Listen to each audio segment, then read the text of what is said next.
ইনকিলাব মঞ্চের মুখপাত্র শরীফ ওসমান হাদির মৃত্যুতে জাতির উদ্দেশ্যে ভাষণ দিচ্ছেন অন্তর্বর্তী সরকারের প্রধান উপদেষ্টা ডক্টর মোহাম্মদ ইউনূস। আমরা বিটিভির সৌজন্যে সরাসরি যাচ্ছি তার বক্তব্যে। এই উপলক্ষে শনিবার দেশের সব সরকারি, আধা সরকারি, স্বায়ত্তশাসিত প্রতিষ্ঠান, শিক্ষা প্রতিষ্ঠান সহ সরকারি বেসরকারি ভবন এবং বিদেশে বাংলাদেশ মিশনগুলোতে জাতীয় পতাকা উত্তোলন থাকবে।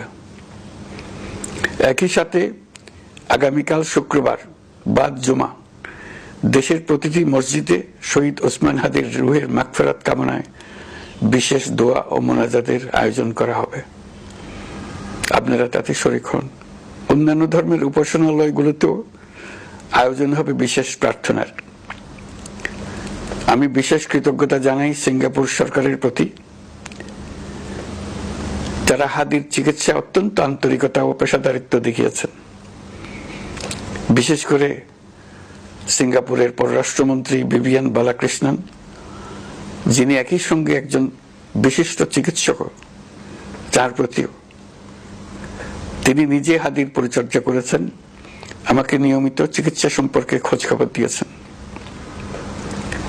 এই নৃশংস হত্যাকাণ্ডের সঙ্গে জড়িত সকল অপরাধীকে দ্রুত আইনের আওতায় আনা হবে এবং তাদের বিরুদ্ধে সর্বোচ্চ শাস্তি নিশ্চিত করা হবে।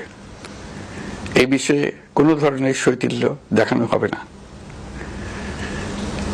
বিপ্লবী রক্তে উজ্জীবিত এই তরুণ নেতা ওসমান হাদি ছিলেন প্রতিবাদের অনন্য প্রতীক।